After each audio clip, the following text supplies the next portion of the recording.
Abre comigo em 2 Crônicas, no capítulo 20. Nós vamos para o livro de 2 Crônicas, capítulo 20, no versículo 7. E disse: Ah, Senhor, Deus dos nossos pais, porventura não és tu Deus nos céus? Não és tu que dominas sobre todos os reinos dos povos? Na tua mão está a força e o poder, e não há quem te possa resistir. A igreja vai ler comigo somente a última parte. Nas tuas mãos está a força e poder, e não há quem te possa resistir. Agora vamos ler corretamente no singular, tá bom? Na tua mão está a força e o poder, e não há quem te possa resistir. Vamos orar. Senhor, em nome de Jesus, oramos felizes por tudo que o Senhor tem feito. Como eu disse há algum tempo atrás, tempo de crise é tempo de crescimento. Tempo de crise é crise para aqueles que não conhecem o Senhor. É na crise que prosperamos, é na crise que vencemos, e é na crise que glorificamos o nome do Senhor. Obrigado, Senhor, muito obrigado por todos os presentes que o Senhor tem nos dado e por todas as vitórias, em nome de Jesus. Amém. Eu vou falar do Deus Todo-Poderoso, tá? Deus Todo-Poderoso. É do nosso conhecimento que o nome do nosso Deus não é Deus. Eu já falei isso inúmeras vezes aqui. Esse nome é genérico. É genérico. Por exemplo, Satanás é um Deus. Então, esse Deus, ele não exprime a realidade daquilo que nós cremos, tá bom?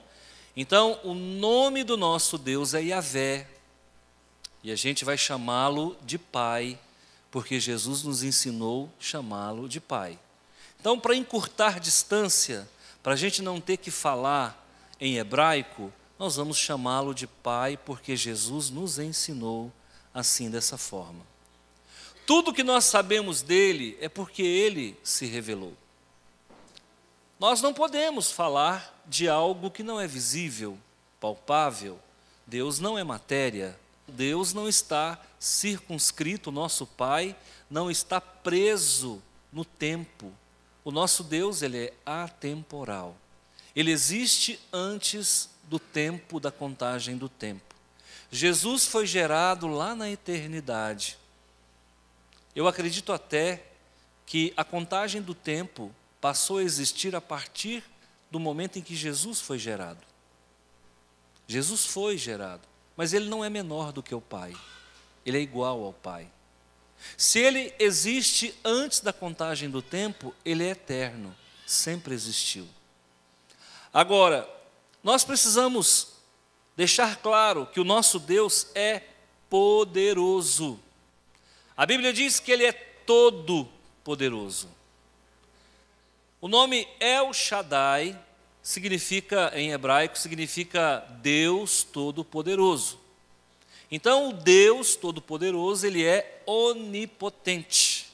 A palavra onipotente vem de omni, todo. Tá? Potente vem de poder.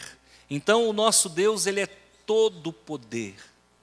A palavra onipotente, omni, vem do latim, que quer dizer todo. Então, Deus é todo poderoso. É o El Shaddai. Não há divindade que se iguale a ele. E aqui, o rei Josafá conseguiu dizer com todas as letras quem é Deus. Ele disse assim: Na tua mão, está falando de Deus, está a força e o poder, e não há quem possa resistir. Na tua mão está a força e o poder, e não há quem te possa resistir. Então, de acordo com o rei Josafá, Deus é irresistível. Deus é toda força. Deus é todo poder. Em que circunstância que o rei falou isso? O rei Josafá, que era um rei de Judá, que foi um ótimo rei, se viu acuado pelo fato de que 3 nações estavam criando uma coalizão para destruir o seu reino. Ele apregoou um jejum para toda a nação, um jejum coletivo, e o povo se reuniu em congregação para ouvir o rei nos momentos de convulsão nacional, de perigo nacional, momentos em que o nosso país corre o risco de ter diminuído a sua soberania. É comum o presidente, o rei, falar em cadeia nacional. Como Israel era um país teocrático, diferente do Brasil, que é um estado laico, o rei falava com autoridade divina. E nesse momento ele profere a frase emblemática que ficou para toda a eternidade. Ele reconhece diante de um perigo, diante de uma situação onde ele vê a sua nação destruída, um momento onde talvez sejam as suas últimas palavras como rei, ele reúne o seu povo e, em vez de dizer, olha, nós estamos irremediavelmente perdidos, nós vamos ser atacados, nós vamos ser massacrados, nós vamos ser destruídos, e ele fala justamente o contrário. Ele diz, olha, na mão de Deus está a força e o poder, e, para fechar, ele diz que não há quem possa resistir. Agora eu quero falar a seu respeito. Quem é que governa a tua casa? Diga eu. A sua casa corre perigo todo o tempo. Nós passamos por dificuldades, desafios o tempo todo.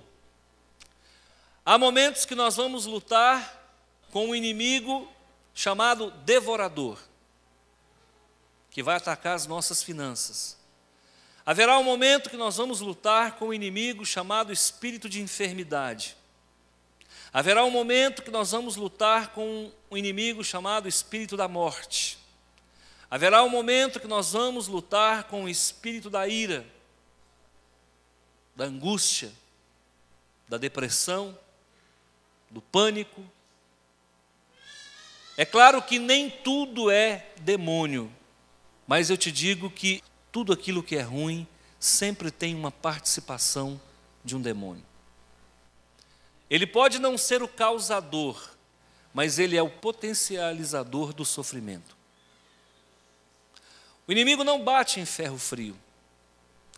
Certa feita, conversando com um psicólogo que também é crente, uma pessoa querida nossa, ele falou assim, nem toda psicopatia é espiritual, mas eu disse para ele, o diabo, quando percebe que alguém tem uma psicopatia, ele não vai deixar de levar vantagem e ele vai acabar fomentando mais ainda sofrimento para o doente. Ele disse, é verdade. Isso é para quem crê que existe um mundo espiritual. Para você ver o que está acontecendo, a Bíblia diz que no final dos tempos o amor se esfriaria. Esfriou ou não? E qual é a prova de que o amor se esfriou?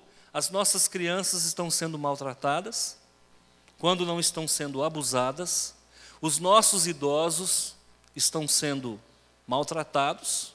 É comum hoje se arrumar um cuidador para um idoso e colocar câmeras na casa. Por quê?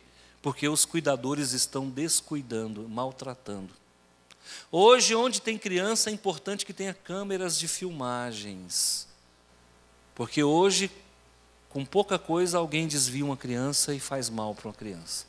Isso é o retrato claro de que o amor se esfriou. Quando uma nação começa a maltratar os seus incapazes, porque uma criança ela é quase incapaz. Incapaz não no sentido pejorativo, mas a inocência a incapacita para muitas coisas. Quando as pessoas começam a maltratar as crianças, é sinal que o amor foi embora, faz tempo.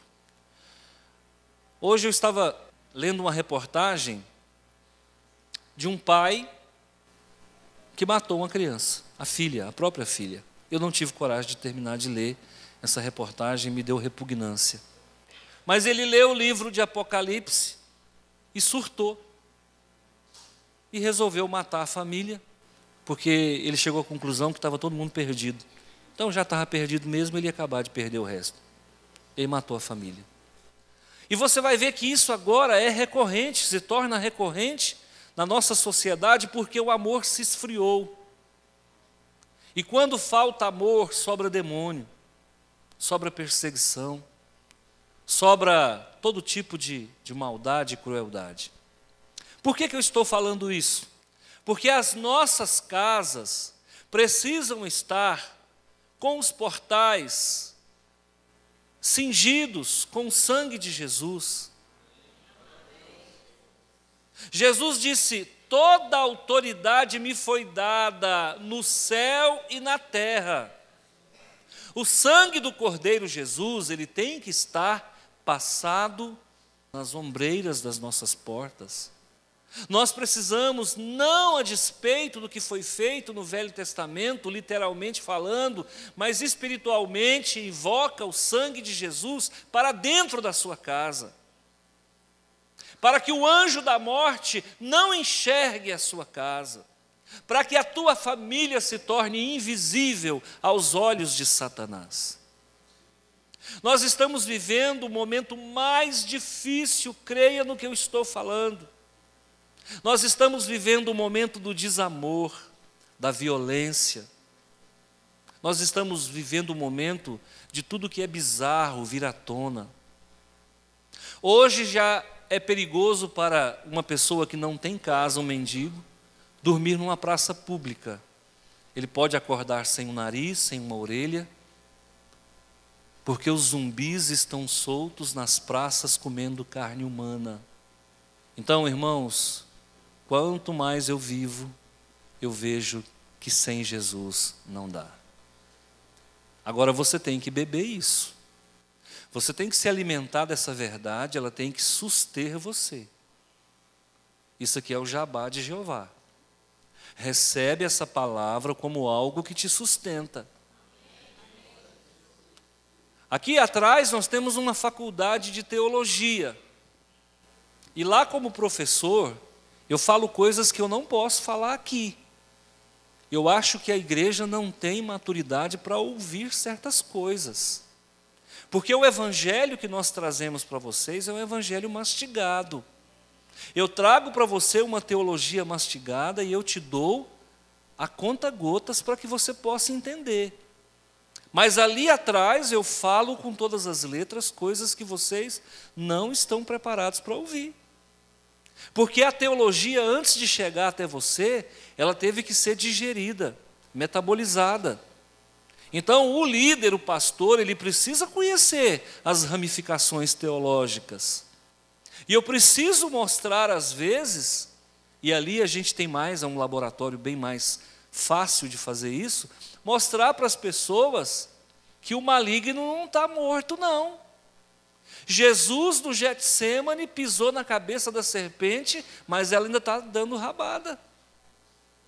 Jesus esmagou a cabeça da serpente, mas ela não morreu não. Tanto não morreu que ela matou Jesus após a pisada. Jesus veio a óbito na cruz, porque o diabo não estava morto. Então a obra que Jesus começou há 2000 anos atrás ainda está em execução. E o papel da igreja é justamente dar continuidade a esse processo de sepultamento do mal, Mas para que nós possamos sepultar o mal, primeiramente nós temos que entender quem é que nós servimos. Qual o tamanho da divindade que você serve? Qual é a potencialidade do teu Deus? Quando eu era criança, eu me lembro que a professora perguntou: quem é Deus? Eu falei: o papai do céu. E toda criança vai responder isso. Daí ela falou: como ele é? Eu falei: ele é um velhinho, de barbas brancas, sentado numa cadeira, com um pedaço de pau na mão. E as crianças idealizam Deus dessa forma. Agora, o nosso Deus, é claro que não é isso. Mas o diabo também, ele não é velhinho e ele não está cansadinho, não. A luta, ela é diária. E você não pode sair daqui com dúvidas de quem é Deus e quem é a pessoa que você serve. Primeiro, Deus é espírito. Ele não é palpável. Segundo, Deus é todo-poderoso. Terceiro, ele é o sustentador daquilo que ele criou. Quarto, tudo existe segundo a sua vontade. Então Deus é o criador e o sustentador de todo o universo. E quem somos nós?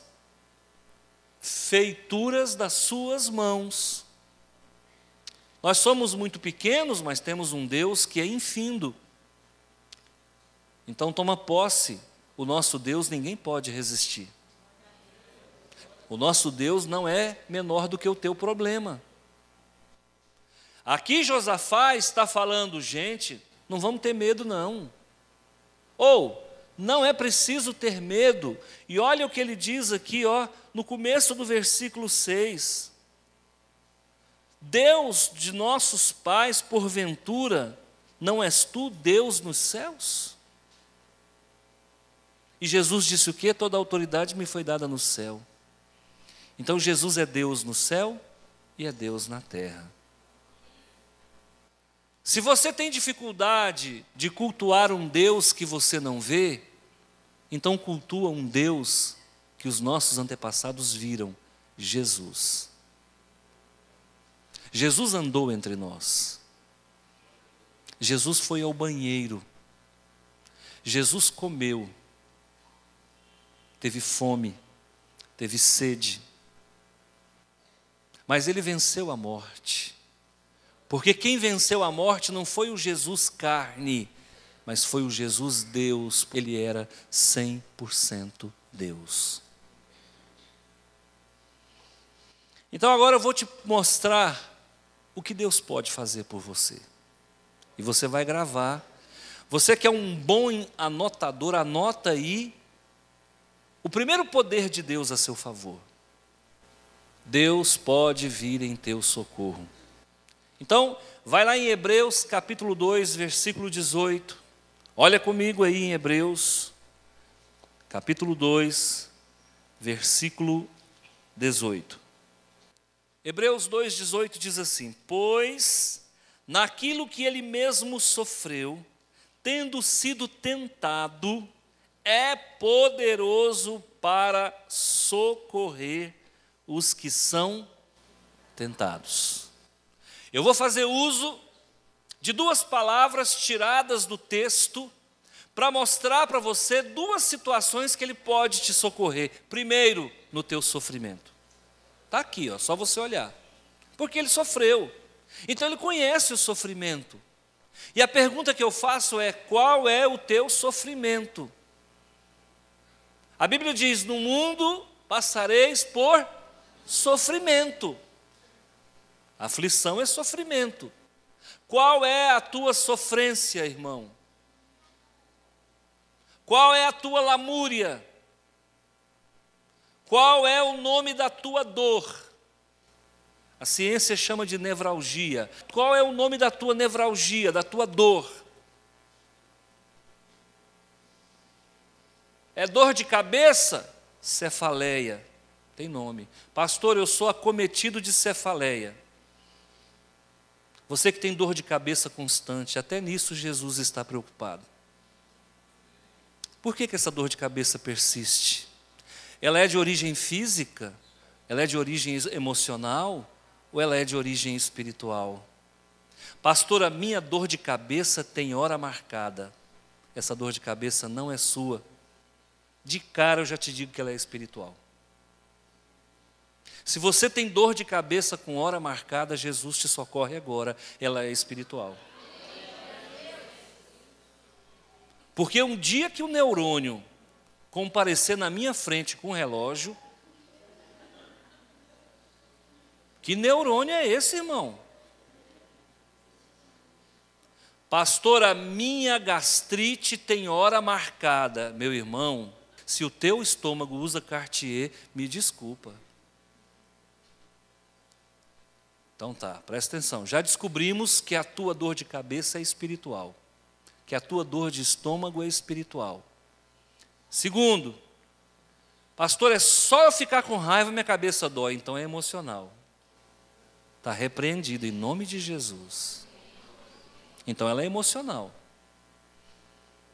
Você tem a força. Você tem um descontrole. O pessoal chama de descompensado. É ruim, né? Chamar alguém de descompensado.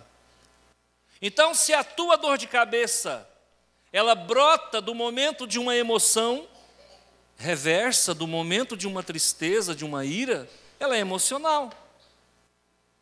Pastor, a minha dor de cabeça não é no momento da ira e não tem hora marcada, ela é uma dor de cabeça que me acomete há muitos anos. Então, meu irmão, se ela é patológica, então nós temos que tratar. Para isso, tem remédio e tem oração. Segundo, tirando uma palavra do próprio texto, está falando de tentação. Quem aqui que nunca foi tentado? Todos nós somos tentados. A tentação, ela é naquilo que a gente gosta. Cada um é tentado segundo aquilo que o atrai e o seduz. Eu nunca fui tentado para beber, porque eu odeio bebida. Se o maligno jogar um negócio desse em mim, ele está perdendo tempo. Então existem coisas que você não vai ser tentado, porque você já é PhD, pequeno homem de Deus. Tá? Mas se você está sendo tentado numa área, então significa que aquilo te atrai e seduz. Então Jesus vem para te socorrer. Qual é a tua fraqueza? Tem gente que briga com a própria sombra. Você já viu? Tem gente que acorda de noite para brigar. Ah, você está pensando que eu estou mentindo. Eu já tive exemplo na família. Eu era menino, acordava de noite. Não vou dizer quem, mas tinha alguém da minha família conversando e brigando e esbravejando. Um dia eu fui na ponta do pé para ver quem era, estava falando sozinha, estava todo mundo dormindo. Verdade, irmão. Uma necessidade de brigar. Então isso é descompensação. A pessoa é tentado a se irar. E olha, quando o inimigo ele te tenta, você cede, tenta, você cede, tenta, você cede, tenta, você cede. Vai chegar um momento que ele não tenta mais, ele só faz assim, ó. Você já está escravo, você já está dominado. E o nosso cérebro, ele se corrompe. O cérebro se corrompe igual um software. Você já pegou um pendrive que está corrompido? O vírus corrompeu ele não presta mais, pode jogar fora. O nosso cérebro corrompe. Existem coisas que corrompem o cérebro uma vez só que você faz. Exemplo, crack. Pessoas que foram viciados em crack já falaram para mim, pastor, é uma fumada. Na segunda você já está vendendo tudo para poder fazer uso. Pornografia corrompe o cérebro. Mentira corrompe o cérebro. Trabalhei com um cidadão que esse mentia mais do que o Pinóquio. E um dia ele contou uma mentira na minha cara. O vendedor foi embora, eu falei, rapaz, mas você contou uma aqui agora que... Ô, brincadeira, o que é isso, cara? Ele falou, não, para não perder o costume. O cara mentia para poder liberar endorfina para ele ficar no anais. É viciado em endorfina. Verdade. Gente, o pecado corrompe a nossa mente. Chama sua mulher de burra uma vez para você ver. Chama ela de burra uma vez. E você vai viciar em chamar ela de burra. Sua burra. Sua burra. Sua burra. Verdade, irmão, e vice-versa, porque quando falta respeito entre o casal, vira vício. Então nós vamos dizer que Jesus socorre, tá bom? Diga eu, a partir de hoje, sou vencedor sobre a tentação. Eu, a partir de hoje, sou vencedor sobre a aflição. Qual é a tua tentação? Não fala, não. Tem gente com menos de 18 anos aqui, não fala qual é a tua tentação. Qual é o teu sofrimento? Você é viciado em quê? Segundo, Deus é poderoso para te guardar. Vá lá em Judas capítulo 24. Ora, aquele que é poderoso para vos de tropeços e para vos apresentar com exultação, imaculados diante de Deus, diante da sua glória. Queridos, preste atenção comigo. Sabe qual que é o perigo? O perigo que nós corremos? Até não é de nós pecarmos, mas é o perigo de nós tropeçarmos. A Bíblia diz que o pecado, uma vez consumado, gera morte. Muitas pessoas que tropeçam involuntariamente, não deliberadamente, elas entram num peso, num sistema de culpa tão terrível, que ela fala, já estou perdido mesmo, agora eu vou até o fim. Você quer ver um exemplo? Faz um jejum, para fazer um jejum de 21 dias sem comer carne. Se no 10º dia você comer a carne sem querer, você fala, já está danado agora, eu vou entrar na picanha daqui para frente e não largo nunca mais. É ou não é? Você fica com tanta raiva, com tanta vergonha, que você fala, nossa, gente do céu, já está danado mesmo, traz a picanha, desce a picanha. A vida é assim. Você está levando uma vida de santidade. O pastor está falando, você está ouvindo. Não, eu quero ser santo. Eu quero ser igual o João Wesley. Eu quero ser santo. Eu quero ser igual esse pastor fala. Eu quero ser santo. Aí, de repente, você comete um deslize. Você comete um tropeço. O maligno fala, já está danado mesmo. Você não podia ter feito uma vez, já fez. Agora vai à luta. Se lambuza, já está danado, não tem perdão para você não. Ou você acha que o fulano também não faz isso? Que a Beltrana também não faz isso? Todo mundo faz. Nós estamos na época da graça, nós somos predestinados. Já viu essa teologia satânica aí? Eu sou predestinado, posso pecar. Já estou salvo, antes da fundação do mundo. Vai, bonito. Deus, antes de criar o mundo, já tinha me salvado. Eu posso me lamear de todo jeito que eu estou salvo. Essa teologia não é de Jesus nem de Calvino, é de Satanás. A Bíblia diz que aquele que perseverar até o fim será salvo.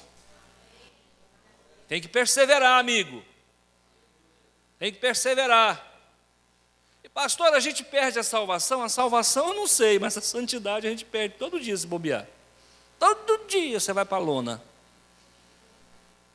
Quem não acorda de manhã, quem não tem intimidade com Deus, beija a lona todo dia.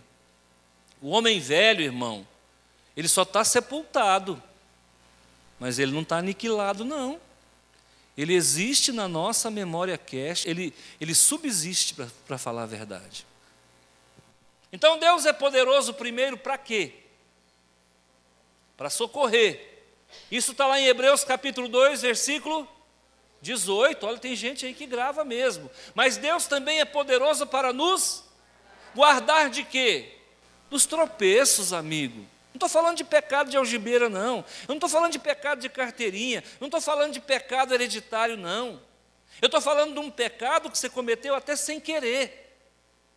Paulo disse, aquilo que eu não quero eu faço. E aquilo que eu quero eu não faço. Porque há em mim uma tendência pecaminosa. Você quer ver o que é pecado hereditário?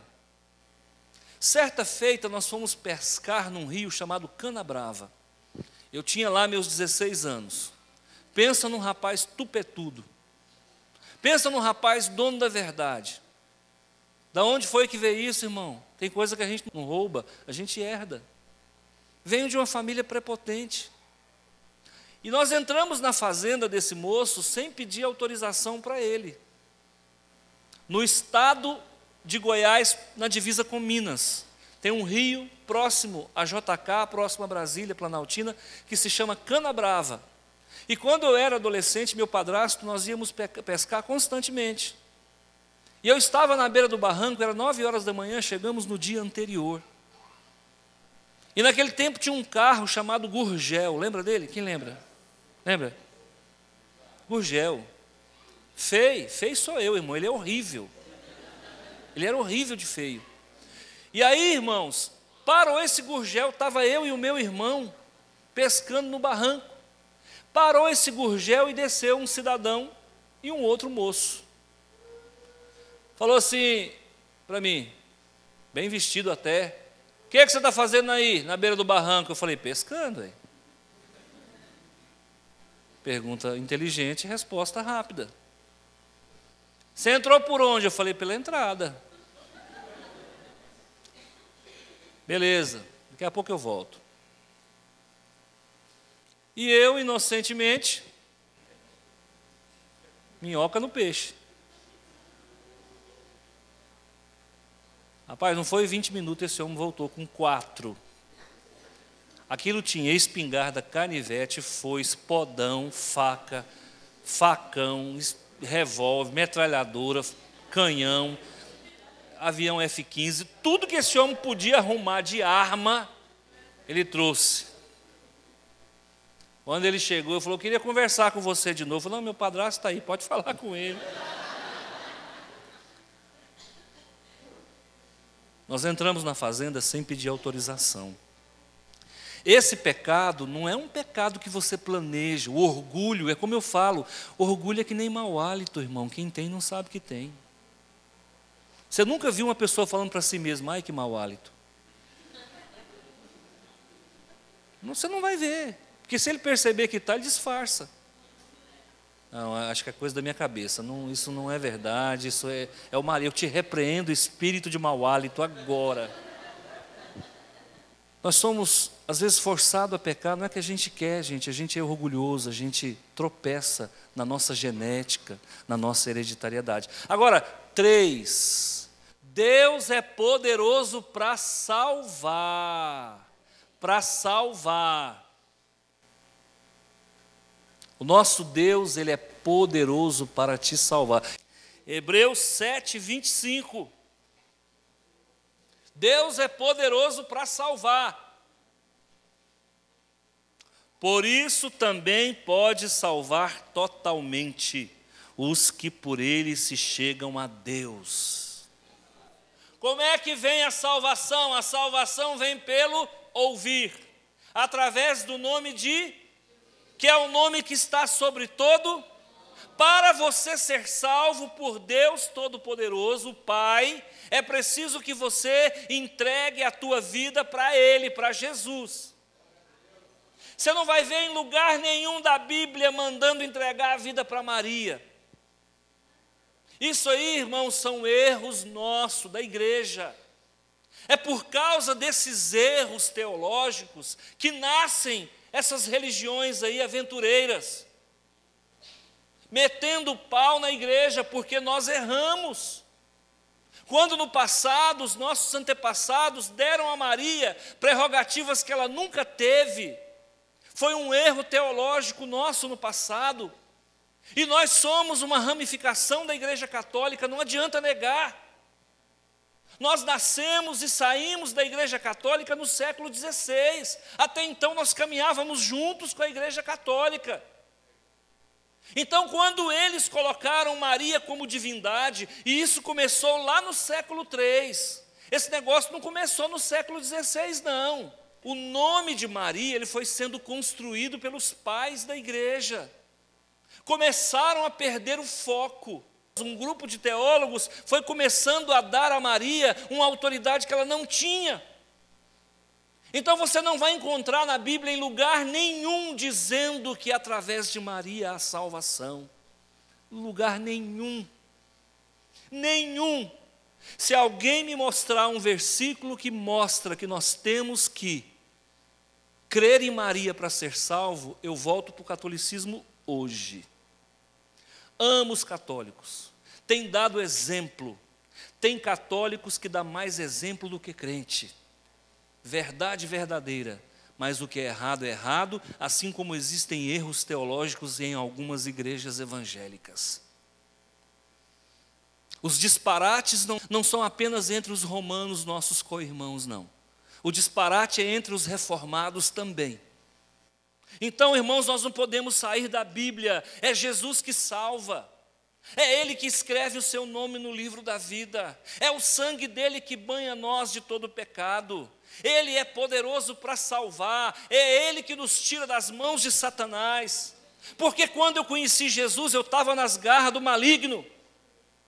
Quando eu conheci Jesus, irmão, eu não tinha certeza que ia morar com Deus. Hoje eu tenho, não por ser melhor do que ninguém, porque agora eu criei naquele que por mim morreu e Ele vive e está nos aguardando no céu. Está aqui. O nosso Deus é poderoso. E o nosso Deus não precisa de duas pessoas para fazer o serviço dele. E esse serviço foi confiado ao Filho. A minha crítica não é uma crítica barata. A minha crítica é uma crítica que retifica, que conserta. A minha crítica é uma crítica teológica, não a pessoas, mas a ideias, a conceitos. Então o nosso Deus, Ele é poderoso para socorrer, Ele é poderoso para guardar, Ele é poderoso para também salvar. E agora para fechar. A Bíblia fala aqui em Efésios, que o nosso Deus, Ele é poderoso para fazer muito mais do que nós pedimos e pensamos. Olha, preste atenção, queridos irmãos, o que é que você está pedindo para Deus? É pouco. O que é que você está precisando de Deus? É pouco. Agora, escreve uma coisa, Ele não dá para qualquer um.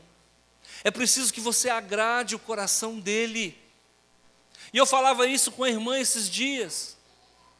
Eu falei, irmã, eu não vejo nada que desabona a sua conduta, mas você não tem agradado o coração do Pai. Porque quando a gente agrada o coração dele, a gente não precisa pedir. Você sabe o que eu estou falando que é verdade.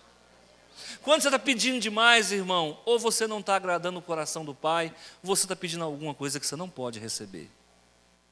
Porque o nosso Deus não é injusto. E a Bíblia fala que Ele dá muito mais do que a gente precisa. Pastor, e quando a gente tem, perde tudo? Tem alguém fazendo essa pergunta aqui, viu? Você pensa que não, mas eu escuto vozes. E quando a gente perde tudo, vai perdendo tudo aquilo que constituiu?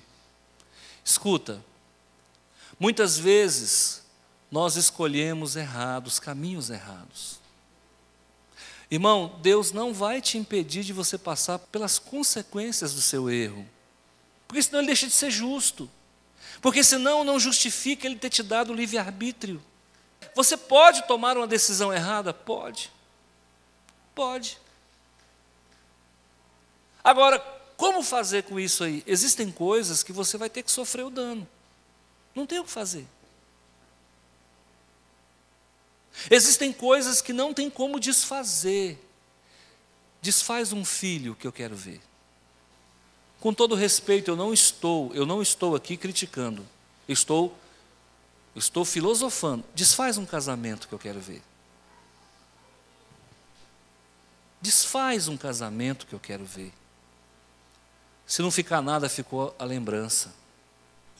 Se não ficar nada, ficou a amizade entre os ex-cônjuges.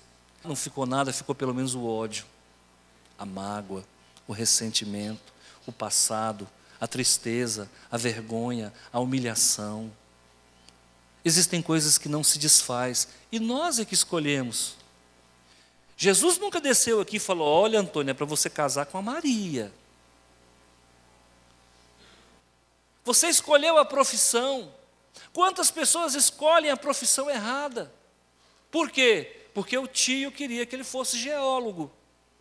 E ele terminou a faculdade de geologia e foi vender sapato numa sapataria. Por quê? Não, porque Deus é injusto. Deus não é injusto, não. Deus não é injusto, não, irmão. Você escolheu uma faculdade que não é rentável. Então, você vai perceber que existem escolhas que são suas e você arque com as responsabilidades. Mas e aí, pastor? Agora fazer o quê? Vou sofrer a vida inteira? Muitas vezes Deus vai usar isso para trabalhar você. A tua resignação, a tua sublimação, a tua capacidade de perdoar, a tua capacidade de conviver com uma situação desgastante a vida inteira. Pastor, mas a questão da prosperidade não é tudo. O século que nós estamos vivendo é que dá muito valor a isso. Você quer ver um exemplo? Há 300 anos atrás, os religiosos faziam voto de pobreza. Vocês sabiam que existem ordens, até hoje existem ordens de freiras que fazem voto de pobreza. E elas são felizes sendo pobres. Os franciscanos fizeram um voto de pobreza. Você já viram aqueles frades que têm uma roupa marrom com um cordão amarrado na cintura? São franciscanos, porque São Francisco de Assis pregou a pobreza. Então essa história de ficar rico, de mega-sena, é de 100 anos para cá, irmão. Antes disso o povo era feliz sendo pobre, agora não, se for pobre não pode ser feliz. Você está entendendo? Então nós é que cavamos a nossa sepultura. E aí, para ficar rico, arruma 5 empregos. E não tem tempo para cuidar dos filhos. Aí a gente não tem tempo para cuidar do filho, o traficante tem. O traficante está na porta da escola querendo adotar uma criança. Escuta, o homossexual está lá na porta da igreja, da escola, tentando adotar uma criança. Eu já atendi muitos casos aqui de meninas bonitas que receberam uma orientação errada na escola, porque a coleguinha que tem algum problema acaba influenciando a outra coleguinha que tem problema em casa, e ela percebe que o pai é ausente, ela vai lá e alicia a cabecinha daquela menina. Eu já resolvi muito problema aqui. Minha filha, por que você entrou nisso? É porque meu pai é ruim com a minha mãe, meu pai briga com a minha mãe, meu pai faz isso com a minha mãe, então homem para mim não presta. Mas de onde que ela ouviu isso? Alguém fez a cabeça dela contra o homem, contra a masculinidade, contra o sexo masculino. Então, irmão, deixa eu falar uma coisa para você. O nosso Jesus, ele nos dá muito mais. O nosso Jesus quer um modelo de família perfeito. Esses modelos que estão pregando aí não tem nada a ver com Deus. A Bíblia diz que no final dos tempos os homens seriam amantes dos prazeres. Hoje a pessoa dá tudo pelo prazer. O Deus é o estômago. Dá tudo pelo prazer. Isso tem nome filosoficamente falando, é hedonismo. Você sabia que nos necrotérios tem que ter câmera? Todo necrotério tem que ter câmera. Porque o cidadão que faz a asepsia do falecido, da falecida ali, se bobear, ele apaixona pelo falecido. Verdade, irmãos. Nós estamos vivendo num mundo onde não dá mais para confiar. Tem que vigiar, porque a humanidade está perdida. Então Jesus, ele veio para dar para você o que você precisa, o que você não precisa. Ele veio dar para você o que você pediu, o que você não pediu. E existem coisas que ele vai dizer para você não. Existem coisas que ele vai dizer espere. E existem pedidos que Ele vai te entregar na hora. Qual é a tua necessidade? Pastor, Deus é poderoso mesmo, não é? É. Ele é poderoso. Eu sei de onde eu saí. Eu sei de onde eu saí. Eu sei o lar que eu nasci. Eu conheço a genealogia da minha família. Eu sou um vencedor. Você quer que eu dê um exemplo? Os meus tios morreram todos do coração com menos de 50. Eu estou com 54. Sem exercício físico e sem nada. Então você vai vendo que Deus nos dá muito mais do que a gente precisa ou merece. Amém? Amém. Guarda essa palavra no seu coração. Você vai precisar dela durante a semana. Tá bom? Você tem certeza da sua salvação? Eu tenho da minha. E não sou melhor do que você, porque você não tem. Mas eu acho que eu estou mais maduro. Se eu morrer agora, sei para onde vou. E eu vou ser salvo não porque eu sou inteligente, não porque eu sou bonito, não porque eu sou rico, não porque eu... Não, eu vou ser salvo simplesmente porque Jesus me amou. E eu aceitei o amor dele na minha vida. Ninguém é salvo por obras.